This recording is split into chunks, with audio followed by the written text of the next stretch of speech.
Hello students, आज हम बात करेंगे आरबीआई असिस्टेंट एग्ज़ाम की, जिसका नोटिफिकेशन कुछ दिनों में दिख जाएगा।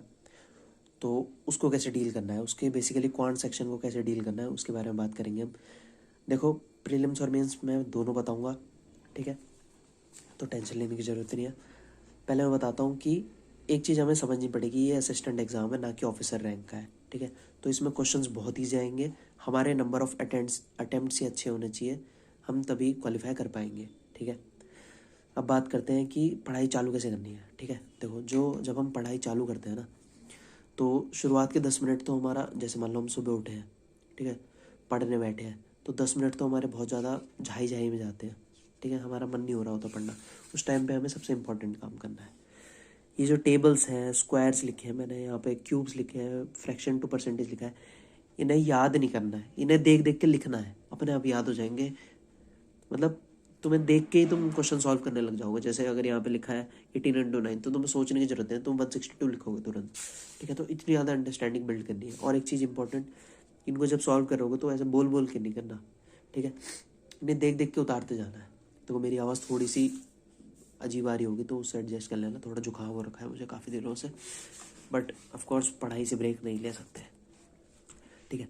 अब बारी आती है इस वाले सेक्शन की, स्पीड मैथ्स। देखो, ये बहुत बल्कि एरिया सेगमेंट होता है, 15 मार्क्स होते हैं यहाँ से जनरली, बट ये ना सब लोग कर लेते हैं। यहाँ कंपटीशन नहीं है। कंपटीशन यहाँ पे क्यों नहीं है? क्योंकि ये सारे डुएबल होते हैं। बट यहाँ पे 10 मिनट में एक जना कर रहा है, 15 मिनट में अगर ये तीन जो कर रहा है ना, उसको तो बहुत ज़्यादा मेहनत करने की ज़रूरत है। हमें उस 15 मिनट को 10 मिनट लाना है, फिर 10 मिनट को उस कन्वर्ट करना है 5 मिनट में। 5 मिनट में अगर हम ये तीनों कर ले रहे हैं ना, तो हम कंपटीशन से बहुत आगे हैं, ठीक है?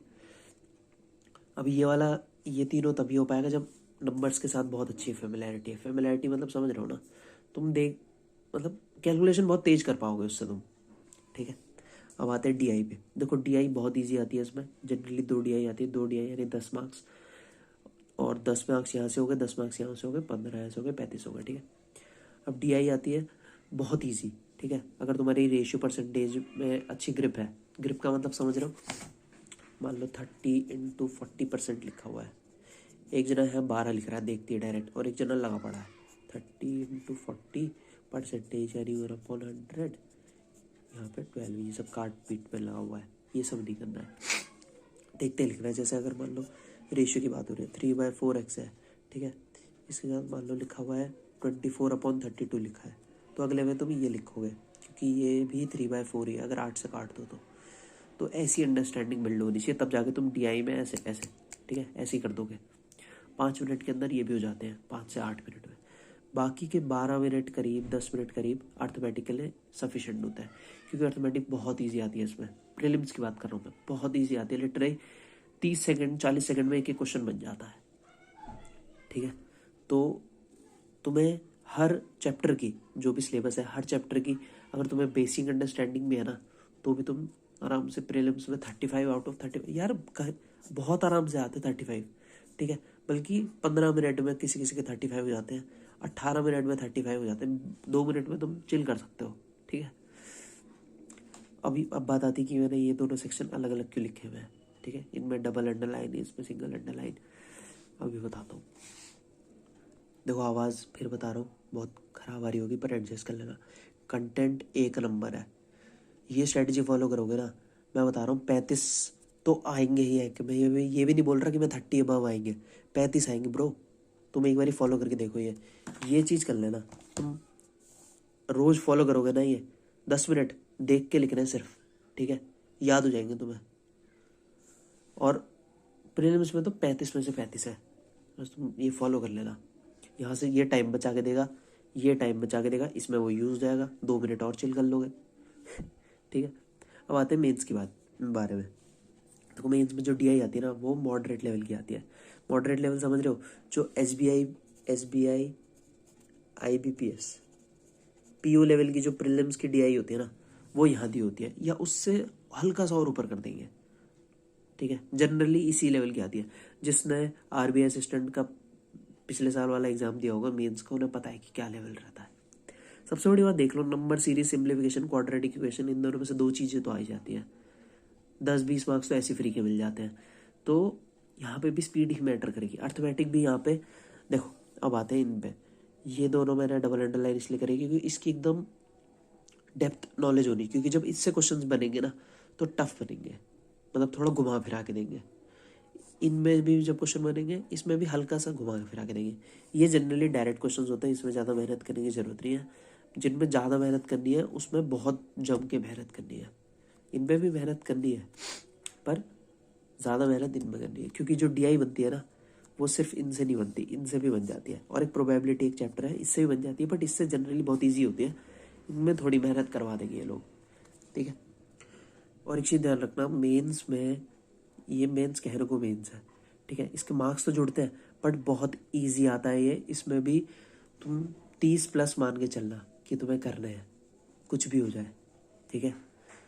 ये बहुत इजी आता है, मैं सही बता रहा हूँ। RBI असिस्टेंट एग्ज़ाम बहुत लोगों का फेवरेट इसलिए होता है क्योंकि इसमें तुम्हें बहुत ज़्यादा डेप्थ में पढ़ने की ज़रूरत नहीं होती है, ठीक है। जैसे IBPS PO, SBI PO, ये मेंस पे जिस लेवल के क्वेश्चंस पूछते हैं अभी 2022 का, जो जिन्होंने अभी एग्ज़ाम्स दिए थे, पहले दिए थे दोनों, SBI PO मेंस और IBPS PO मेंस दिए थे, मैथ्स बहुत टफ आई थी, लिटरली हालत ख़राब करने वाली थी। इसमें ऐसा नहीं है, तो इस वजह से लोगों का ये बहुत ज़्यादा फेवरेट होता है। इसमें सैलरी भी अच्छी होती है और of course reserve bank India का सवाल है ब्रो। तो बेसिक बेसिक नॉलेज करके भी हम ये एग्ज़ाम निकाल सकते हैं, सच बता रहा हूँ। बस तुम्हें स्पीड चाहिए, स्पीड इज़ द की। और ये रही जादू की छड़ी, ठीक है। ये अच्छे से कर लो, नंबर में फेमिलियरिटी बिल्ड हो जाएगी तो अपने आप सारे क्वेश्चन हो जाएंगे विद इन टाइम। ये टाइम बचा के देगा, ये टाइम बचा के देगा जो यहाँ यूज़ होगा। इसमें इनको सबसे पहले करना है। देखो जो ऑर्डर होता है ना वो हमारी प्रैक्टिस पर डिपेंड करता है, कितना हमने प्रैक्टिस की है वो हमारी ऑर्डर को डिसाइड करते हैं। जैसे हम मॉक टेस्ट देते हैं तो हमें पता लग जाता है कि हमें अटेम्प्ट कैसे करना है। सबका अलग अलग तरीका होता है। देखो मेरा तरीका क्या रहता है कि पहले सिम्प्लीफिकेशन वगैरह करूँ, स्पीड मैथ्स करूँ, फिर DI, फिर लास्ट में अर्थमेटिक करता हूँ मैं। तो तुम लोग भी यही फॉलो करना हो सके तो। बाकी अपनी अपनी तरीका होता है। पहले मैं DI करता था पहले, और फिर सिम्प्लीफिकेशन वगैरह करता था, फिर अर्थमेटिक करता था। बट उसके बाद मैंने अपना मेथड चेंज किया, मैं इसी पे आ गया, पहले यही ऑर्डर रखता हूँ। तुम लोग भी हो सके तो यही करना, ठीक है। ईजी वाले क्वेश्चन पहले कर लेना ताकि दिमाग बाद में पैनिक ना हो कि टाइम कम बाकी है, ठीक है। अब आते हैं इन पे। देखो अब नहीं, पहले बात करते हैं मॉक टेस्ट की। अब देखो कोई कोई लोग करता है कि पूरा जब सिलेबस कंप्लीट हो जाएगा ना, मेंस का भी पूरा कंप्लीट हो जाएगा, तब मॉक टेस्ट देना चालू करते हैं।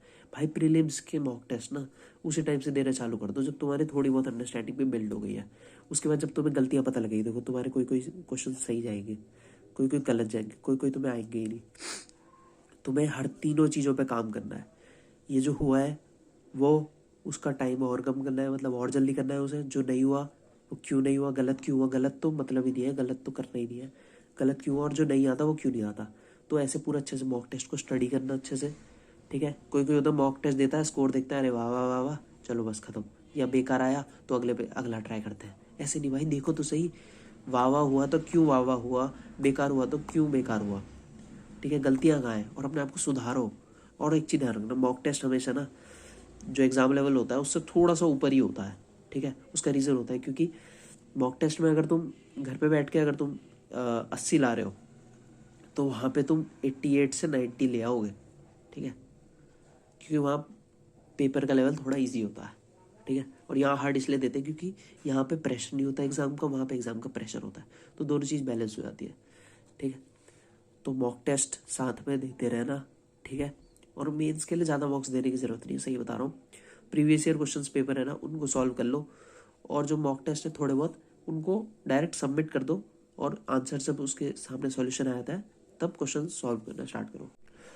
अब लास्ट में मैं ये बोलूँगा कि अभी मौसम बड़ा ख़राब चल रहा है, अपनी तबीयत का ध्यान रखना, क्योंकि अभी बीमार होना अलाउड नहीं है, और छुट्टी लेना तो बिल्कुल अलाउड नहीं है। बीच बीच में ब्रेक ले लिया करो, पर पढ़ाई से कनेक्शन मत छोड़ा करो, ठीक है।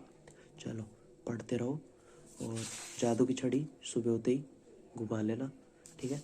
चलो ऑल द बेस्ट, बाय।